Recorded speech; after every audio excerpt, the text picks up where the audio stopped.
ناظرین کرام السلام علیکم ورحمۃ اللہ وبرکاتہ۔ پروگرام آن لائن سوال جواب کے سیشن میں ہم مفتی عبدالواحد قریشی صاحب کے ساتھ موجود ہیں۔ تو ناظرین چلتے ہیں اپنے سوالوں کی طرف۔ ہمارے پاس سب سے پہلا سوال ہے عابد الہی صاحب کا۔ اگر کوئی عورت کہے کہ میں اپنا حق مہر صدقہ کروں گی تو اس کا کیا حکم ہے؟ بسم اللہ الرحمن الرحیم نحمدہ ونصلی ونسلم علی رسولہ الکریم اما بعد۔ خاتون اپنے حق مہر کی مالکہ ہے، قابضہ ہے اور متصرفہ ہے، جیسے چاہے اپنے مال کو خرچ کرے۔ خاوند کو یہ نہیں چاہیے کہ جو اس نے صدقہ کہا تھا تو میں اب اس کی طرف سے صدقہ کر رہا ہوں۔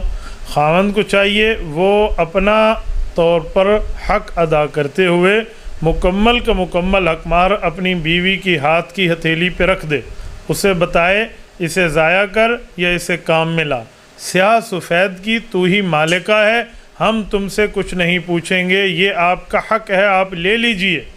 اس نے اس کے بعد کالے چور کو دے دینا ہے، اسے واپس کر دینا ہے، صدقہ کر دینا ہے، یہ اس کا درد سر ہے، یہ اس کا معاملہ ہے، یہ اس کا کام ہے، آپ کا کام اس میں نہیں ہے۔ بس آپ اس کو دے دیں، وہ چاہے صدقہ کرے، چاہے اپنے پاس رکھے، چاہے اپنے میکے بھجوا دے یا کہیں اور بھجوا دے۔ حفیظ راشدی پوچھتے ہیں ایک میت کے 2 نماز جنازہ پڑھی جا سکتی ہیں؟ بھائی حفیظ، میت کی متعدد جنازہ پڑھے جا سکتے ہیں، لیکن ایک بات غور کریں۔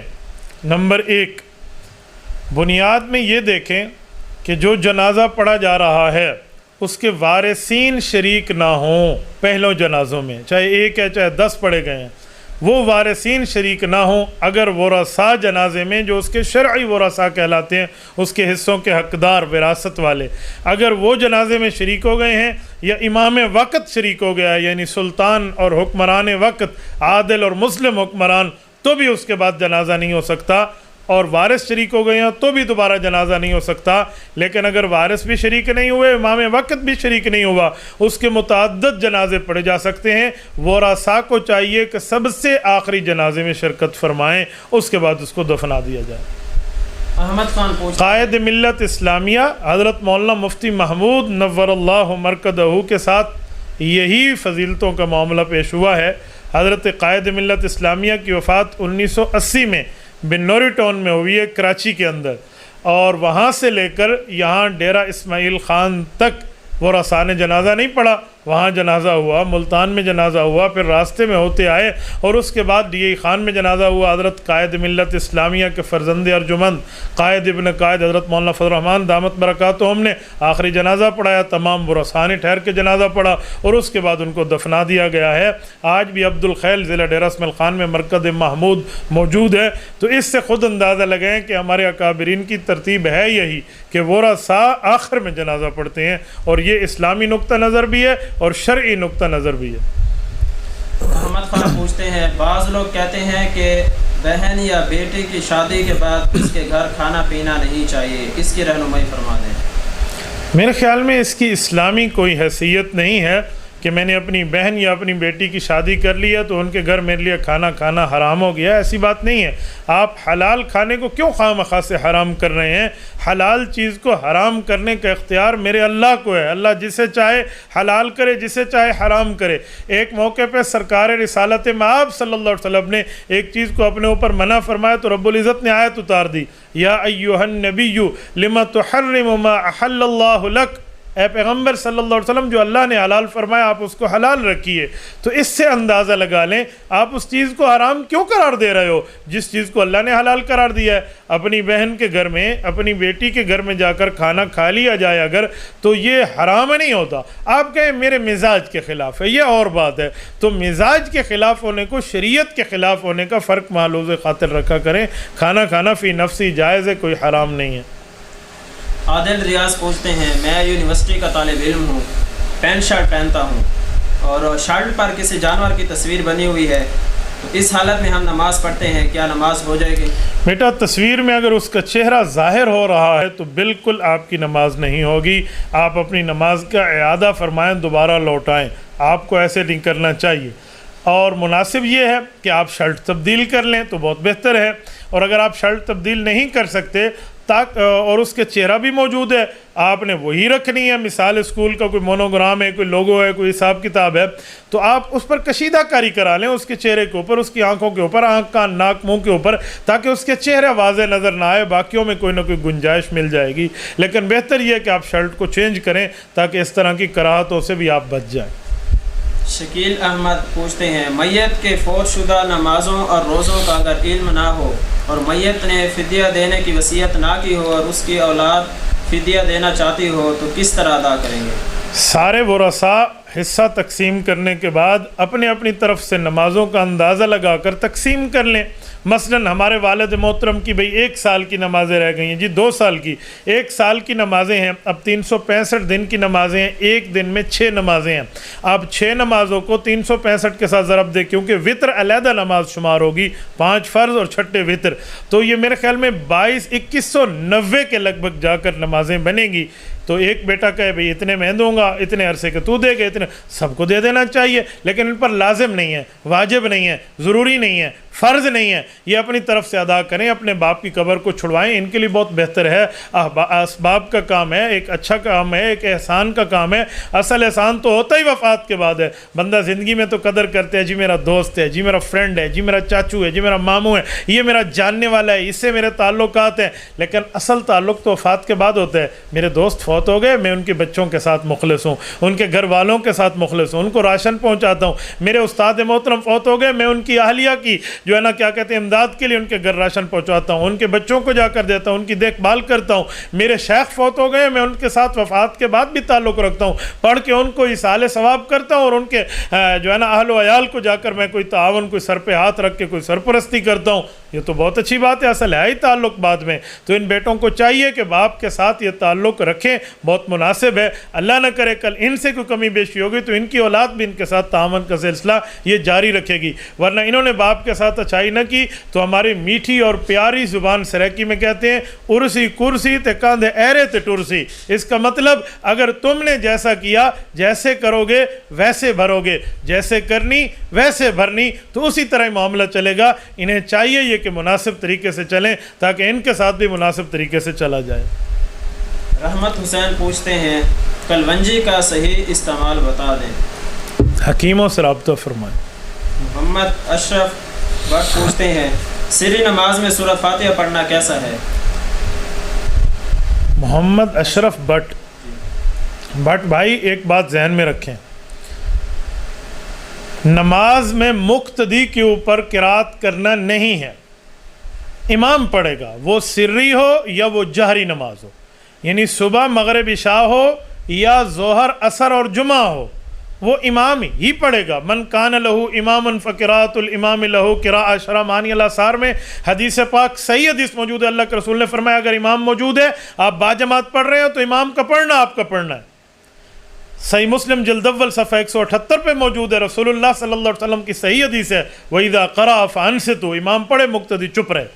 رسول اللہ صلی اللہ علیہ وسلم نے منع فرمایا، اور یہی قرآن کریم میں موجود ہے. سورۃ نمبر 7 سورۃ اعراف آیت نمبر 204. اللہ پاک اعلان فرماتے ہیں وَإِذَا قُرِئَ الْقُرْآنُ فَاسْتَمِعُوا لَهُ وَأَنصِتُوا لَعَلَّكُمْ تُرْحَمُونَ. لَعَلَّكُمْ تُرْحَمُونَ، لوگوں چاہتے ہو اللہ آپ پر رحمت کرے تو میں 2 کام 2 موقعوں پر آپ کو 2 حکم دے رہا ہوں. کون سے موقع؟ قرآن پڑھا جائے غور سے سنو ورنہ چپ رہو. 2 موقع کون سے ہیں؟ نمازیں 2 ہیں، ایک سری ہے ایک جہری ہے. حکم بھی 2 ہیں. جب سری میں آواز نہیں آئے گی تو خاموشی پھر بھی رکھنی ہے. جہری میں آواز آئے گی، پڑھنا نہیں ہے، سننا پھر بھی ہے. سنا جاتا ہے جو آواز آ رہی ہو، آواز نہ آ رہی ہو مقتدی کو امام کی تو خاموش پھر بھی رہنا ہے. تو وَإِذَا قُرِئَ الْقُرْآنُ فَاسْتَمِعُوا لَهُ، یہ فَاسْتَمِعُوا لَهُ جو ہے جہری نماز کے لیے، وَأَنصِتُوا یہ سری نماز کے لیے ہے. اور دونوں میں ماحصل علیحدہ علیحدہ بھی موجود ہے کہ ادھر سنے گا تو خاموش رہے گا اور ادھر خاموش رہے گا تو سننا خود بخود اس کی ترتیب میں، اس کے ماحصل اور اتباع میں اور جو ہے نا قائم مقام کے طور پہ اس کو شامل حال ہو جائے گا. یہ میری تحقیق نہیں ہے، آج سے تقریباً 700-800 سال پہلے کے محدث حضرت امام ابو البرکات احمد نصفی رحمہ اللہ، صاحب کنز الدقائق اور صاحب مدارک التنزیل جو ان کی تفسیر ہے، اس میں دیکھ لیں آپ کو اس میں پوری ترتیب سمجھ آئے گی. انہوں نے اس کو 2 حکم پہ 2 نمازوں پر محمول کیا ہے. اس لیے نماز سری ہوں یا نماز جہری ہوں مقتدی نے اس میں نہیں پڑھنا. عزیز الرحمان پوچھتے ہیں نفس اور روح کے درمیان کیا فرق ہے؟ بھائی عزیز الرحمان یہ ایک علمی مسئلہ ہے. یہ تو ہم عوامی لہجے میں عوامی گفتگو کے لیے میدان سے جاتے ہیں. مناسب تھا آپ علمی مسئلے کو علمی حلقوں میں پوچھ لیں. چلو آپ نے پوچھ لیا تو پھر میں آپ کی خدمت میں بات کر دیتا ہوں. نفس اور روح میں 2 رائے موجود ہیں.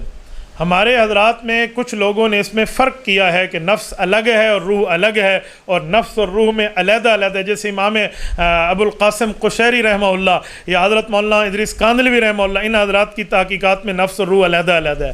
اور باقی اکابرین جو ہیں وہ نفس اور روح کو ایک ہی چیز مانتے ہیں. وہ کہتے ہیں جو روح ہے اس نے آگے چل کے نفس بننا ہے.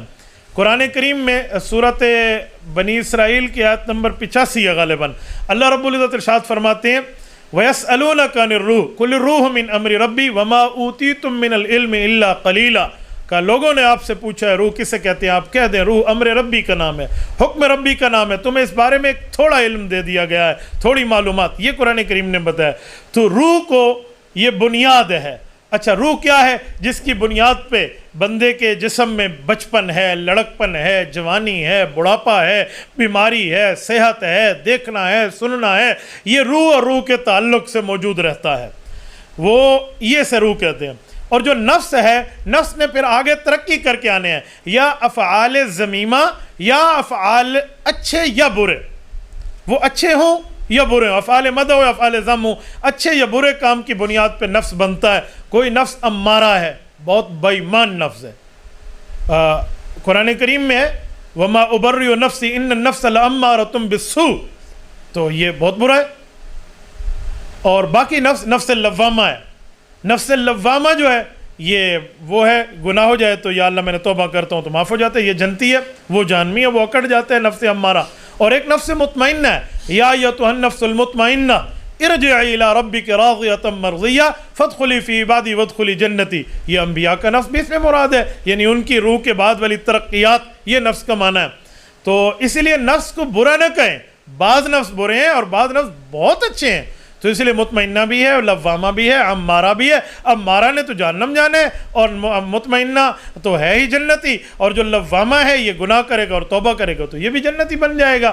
اور میرے بھائیو اسی لیے یہ نفس اور روح کا تھوڑا بہت فرق کر دیا گیا ہے. باقی اس میں تفصیل ہے، آپ نے تفصیل دیکھنے تو اس میں مسائل السلوک میں جا کر دیکھ لیں، اور جو ہے نا مسائل الدلائل میں جا کر دیکھ لیں، حضرت تھانوی رحمہ اللہ کو پڑھ لیں، یا علامہ عثمانی شبیر احمد عثمانی رحمہ اللہ کی یہ فوائد عثمانی جسے کہتے ہیں تفسیر عثمانی، یہ وما اوتیتم من العلم الا قلیلا ویسألونک عن الروح کی تفسیر میں دیکھ لیں، آپ کو وہاں اس پر مسئلہ نظر آئے گا. اور اس کے ساتھ آپ نے مزید بھی دیکھنا ہو تو مفتی شفیع رحمہ اللہ کو بھی آپ پڑھ سکتے ہیں، اور باقی حضرات کو اس میں آپ کو انشاءاللہ اس کی تفصیل مل جائے گی. لاک ڈاؤن کی وجہ سے آج کل بند اسکولوں کی فیس طالب علموں کے والدین سے وصول کی جاتی ہے، یہ کس طرح حلال ہے؟ میں کوئی ان اسکولوں کا وکیل نہیں ہوں، شرعی طور پہ میں ایک بات کرتا ہوں. ایک اجیر عام ہوتا ہے، ایک اجیر خاص ہوتا ہے. اجیر عام کا معنی اور اجیر خاص کا معنی میں عوامی لفظوں میں سمجھاتا ہوں. بھائی تو نے ایک دن میری مزدوری کرنی ہے، وہ مزدوری کرے گا، آپ نے اسے مزدوری بتا دی ہے تو اجرت کا مستحق ہے، نہیں کرے گا تو نہیں مستحق. ایک ہوتا ہے اجیر خاص، بھئی آپ نے اتنے عرصے کے لیے میں آپ سے طے کر رہا ہوں، کانٹیکٹ ہو گیا، بس آپ میرا کام کرنا. مثلا آپ نے ڈرائیور رکھ لیا ہے، وہ مہینہ گاڑی نہ بھی چلایا، آپ کے پاس بیٹھا ہوا ہے، اس نے ٹائم دیا ہوا ہے اور وہ نہیں چل رہا، تو وہ تو ٹائم دے رہا ہے تو آپ اس کو تنخواہ دیں گے چاہے آپ اس نے 1 مہینہ کام نہ بھی کیا ہو. تو اسکولوں کا جو انگریزی اسکولوں کا یا جو پرائیویٹ اسکول کا معاملہ ہے یہ اجیر خاص کا لگتا ہے، اجیر عام کا نہیں لگتا. یہ میری رائے ہے، آپ اہل علم سے مزید بھی استفسار کر سکتے ہیں. لہٰذا میرے مطابق ان کی فیس لینا یہ جائز بنتی ہے، کیونکہ اب اجیر خاص والا معاملہ ان کے ساتھ چل رہا ہے، اجیر عام والا نہیں چل رہا. یہ میری رائے ہے جو مجھ پہ کھلا ہے، اہل علم اس پر مزید بھی بات کر سکتے ہیں. اور میں دلیل کی دنیا میں جب اپنی رائے دیتا ہوں تو اپنی رائے کا اظہار کھلی طور پہ کرتا ہوں. ہاں اس کے مخالف دلیل کی دنیا میں میری رائے کے مقابلے میں ایک رائے راجح آ جائے تو رجوع کا حق بھی موجود ہوتا ہے، یہ کوئی غلط بات نہیں ہے، لیکن دلیل کے ساتھ. جو نصوص ہیں جو ہمارے اکابر لکھے وہ اپنی جگہ ہے. آپ نے مجھ سے میری رائے پوچھی ہے تو میں نے آپ کو اپنی رائے کا اظہار کر دیا. ولی محمد پوچھتے ہیں باپ بے روزگار ہے اور بیٹے کی نوکری ہے لیکن رہائش الگ الگ ہے، اور بیٹے کی آمدن بھی اتنی نہیں کہ وہ اپنے لیے قربانی کا بکرا اپنے لیے اور باپ کے لیے الگ الگ قربانی کر سکے، لیکن بیٹا ایک قربانی کرتا ہے اور اپنے لیے اصل میں، اور باپ کو کہتا ہے کہ یہ آپ کی طرف سے ہے، تو کیا یہ قربانی ہو جائے گی؟ خدو کھاتے کے ساتھ اللہ کے ساتھ ہاں عبادتیں قبول نہیں ہوتی میرے بھائی. بیٹا یوں ہے، باپ یوں ہے، کہتے ہیں اصل میں میری یہ ہے اس کی. اور خدا کے بندے کیسی آپ بات کر رہے ہیں؟ آپ بکرا لیجئے، ذبح کیجئے، پورا بکرا جا کے ابو کو دے دیجئے. یہ بکرا لے کر اپنی طرف سے ابو کو دے دیں، ابو آپ ذبح کر لیں، آپ کی طرف سے قربانی ادا ہو جائے گی. جب آپ پہ واجب ہے، آپ کاروباری ہیں، بزنس مین ہیں، تو پھر قربانی آپ کے اوپر ہے، آپ کے والد پہ نہیں ہے. اور آپ چاہتے ہیں کہ میں اپنے والد کو بھی قربانی میں شریک کروں، بکرا خریدیے، ابو کو جا کے تحفہ دے دیجئے، وہ آپ کی طرف سے ذبح ہو جائے گا. اس کا کیا مطلب ہے؟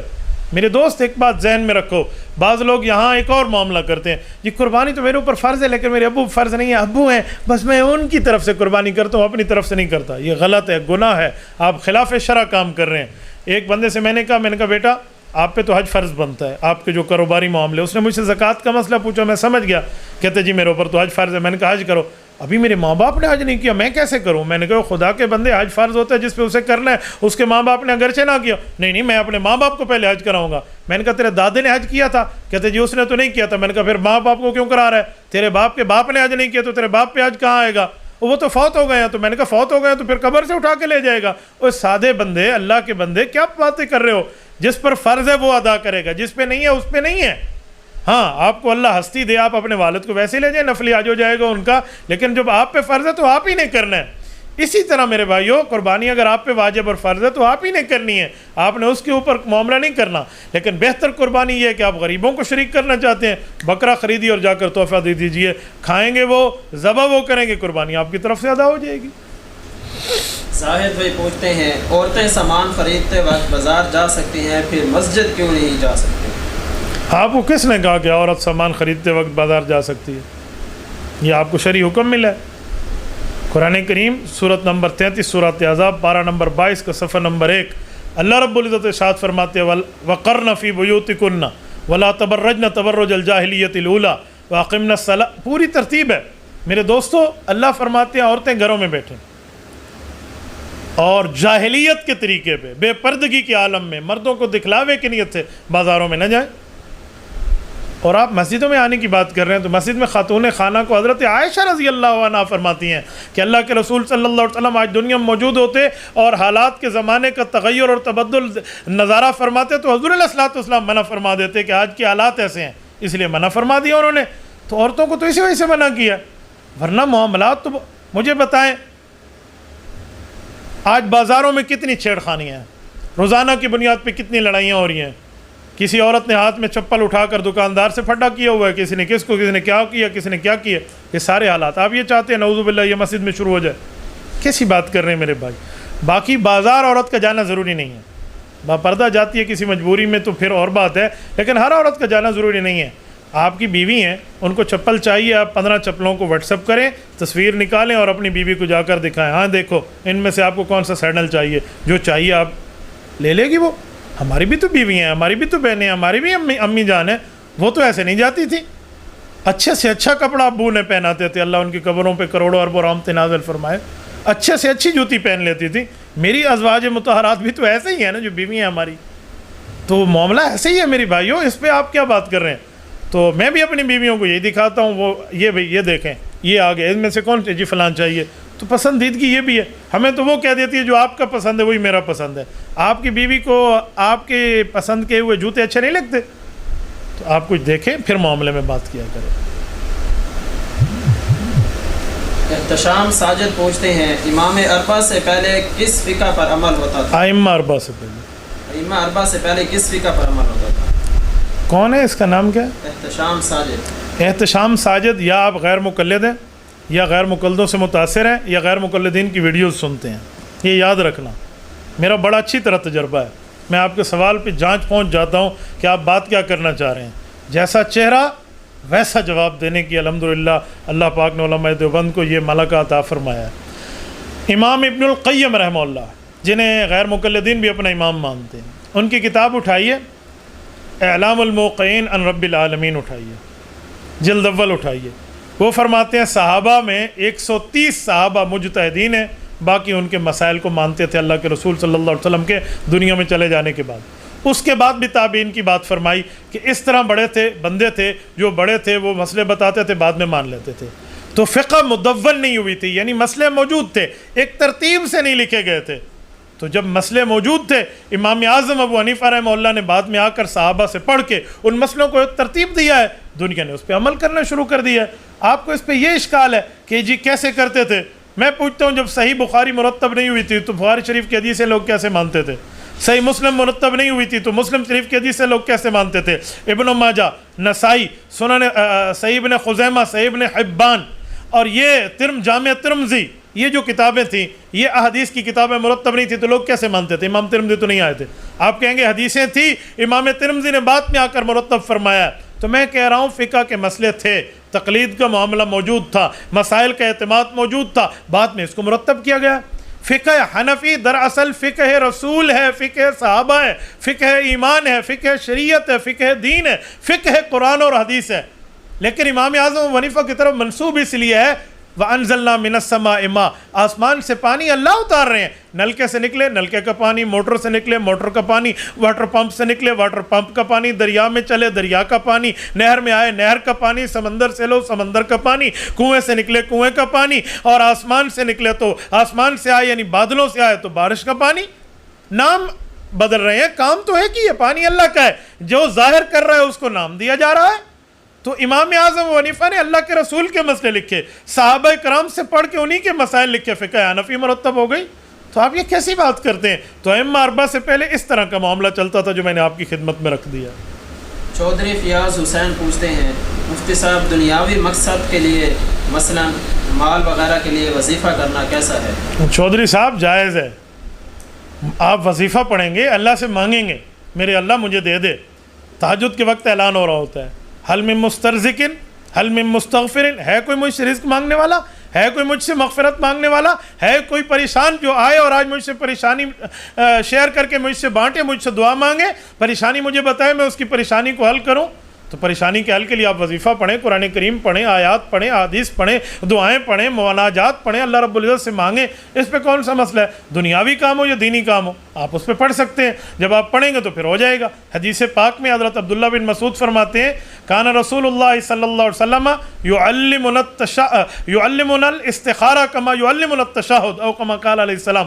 فرمایا اللہ کے او کما قال رضی اللہ عنہ، فرمایا جس طرح رسول اللہ صلی اللہ علیہ وسلم ہمیں تشہد سکھاتے، نماز سکھاتے، ایسے استخارہ سکھایا کرتے تھے. تو استخارہ تو دنیاوی کام کے لیے ہوتا ہے، دنیاوی کام کے لیے استخارہ کیا جاتا ہے. کوئی آخرت کے لیے تو استخارہ نہیں کرتے، جی میں استخارہ کر رہا ہوں قبر میں فرشتوں کو سوال کے جواب دے پاؤں گا یا نہیں.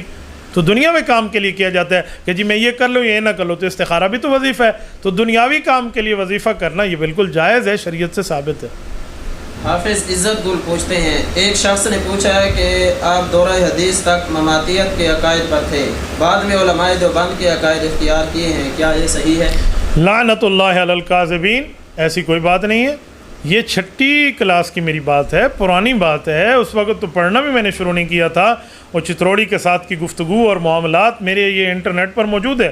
آپ میری یوٹیوب چینل پہ آئیں، میں دیوبندی کیسے ہوا آپ اس کو دیکھ لیں، اس پر پوری تفصیل آپ کو مل جائے گی کہ معاملات کیا ہیں. ایسی کوئی بات نہیں ہے کہ میں دورہ حدیث تک مماتی تھا. اللہ پاک نے مجھے بچایا ہے. بابا مماتی میرے استاد نہیں ہیں، الحمدللہ ثم الحمدللہ. حدیث میں ہو، تفسیر میں ہو، جس میں بھی ہو ہمارے استاد اہل حق ہیں، مماتی نہیں ہے، اہل باطل نہیں ہے کوئی. ایک استاد پہ شک ہوا تھا تو پوری کلاس نے مل کر پورے استاد محترم سے عرض کیا تھا کہ استاد جی آپ اپنے عقیدے کو ہمیں ذرا واضح فرما دیں. بیٹا بات کیا ہے کہ ہمیں ایسے شک گزرا ہے.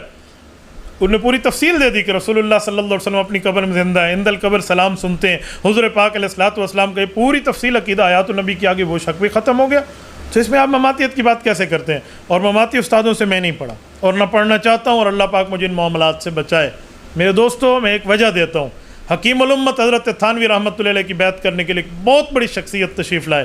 غالباً اگر میں بھول نہ رہا ہوں تو مولانا مفتی محمد حسن رحمۃ اللہ تعالیٰ علیہ ہیں. حضرت تھانوی کے خلیفہ مجاز بھی ہیں اور حضرت تھانوی کے مرید بھی ہیں اور حضرت تھانوی کے شاگرد بھی ہیں رحمہم اللہ. یہ جامعہ اشرفیہ لاہور کے بانی حضرت جب تشریف لائے اور ان کو حضرت تھانوی کے سوال جواب سے بات معلوم ہوئی کہ انہوں نے 2 کتابیں غیر مقلدین سے پڑھی. فرمایا بیٹا آپ جاؤ اہل حق سے پڑھ کے آؤ، پھر ہم بیعت کریں گے. تو حکیم الامت حضرت تھانوی اتنا بڑا آدمی، تو تو خود اندازہ لگائیں اللہ نے ہمیں اس طرح بچایا ہے اہل باطل سے. ایسی کوئی بات نہیں ہے. جو آپ کو خبر ملی ہے وہ غلط ملی ہے. وہ پرانے زمانے یعنی میرے علم دین شروع کرنے سے پہلے کی باتیں تھیں. اس وقت گمراہی میں جو ہے نا کچھ وقت گزرا, پھر اللہ نے ہدایت کی توفیق عطا فرمائی. الحمدللہ علی ذالک.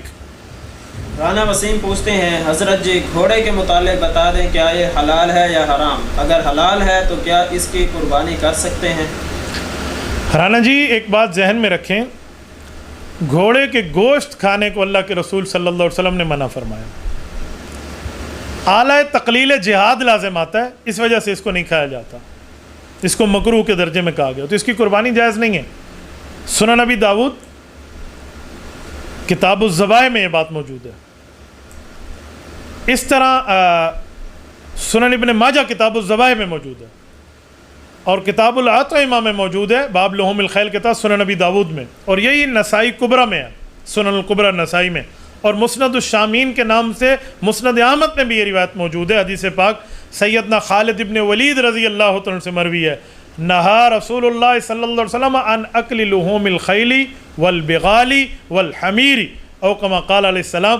اللہ کے رسول صلی اللہ علیہ وآلہ وسلم نے ہمیں گدھے کے گوشت کھانے سے, خچر کے گوشت کھانے سے اور گھوڑے کے گوشت کھانے سے منع فرمایا ہے. اسی لیے ہم گھوڑے کی قربانی کو جائز بھی نہیں کہتے اور گھوڑے کے گوشت کو کھاتے بھی نہیں ہیں. محمد سعد فاروق پوچھتے ہیں کیا وطر میں دعائے قنوت کے ساتھ کوئی اور دعائیں پڑھی جا سکتی ہیں؟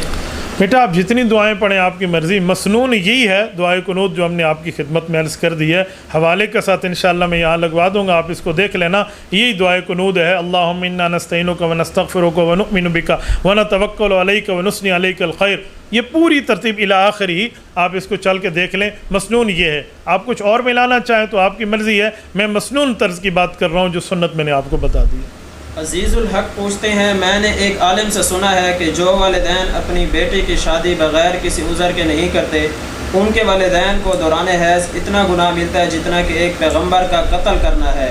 برائے مہربانی اس کے بارے رہنمائی فرما دیں کس حد تک درست ہے؟ کون صاحب بات کر رہے ہیں؟ عزیز الحق. عزیز الحق صاحب میرے علم میں تو ایسی کوئی بات نہیں ہے, نہ میں نے آج تک پڑھی ہے, نہ سنی ہے, نہ دیکھی ہے, نہ میرے علم میں آئی ہے. آپ کے پاس آئی ہے تو آپ اس کا ریفرنس دے دیں, پھر بات پتہ چلے گی. میرے خیال میں ایسے نہیں ہے. گناہ گار ضرور ہیں ان کے والدین, بہت بڑے گناہ کر رہے ہیں, بغیر عذر کے ان کی شادی نہیں کر رہے ہیں, بہت بڑی غلط بات ہے. اللہ کے غضب کو دعوت دینے کے مترادف ہے, بیٹی کا حق کھانے کے مترادف ہے اور ظلم کے مترادف ہے. لیکن یہ نہیں ہے کہ ایک پیغمبر کے قتل کی بات جو آپ کر رہے ہیں اور وہ بھی ان دنوں میں ان دنوں میں نہیں. تو جب بات بندہ کرے تو دلیل کے ساتھ کرے, یہ بہت بہتر بات ہوتی ہے. محمد ہاشمی پوچھتے ہیں کسی کو کوئی چیز صدقہ کریں اور اس کو کہیں کہ میرے لیے دعا کرو, کیا یہ ٹھیک ہے؟ میرے خیال میں اس کو ٹھیک نہیں سمجھتا.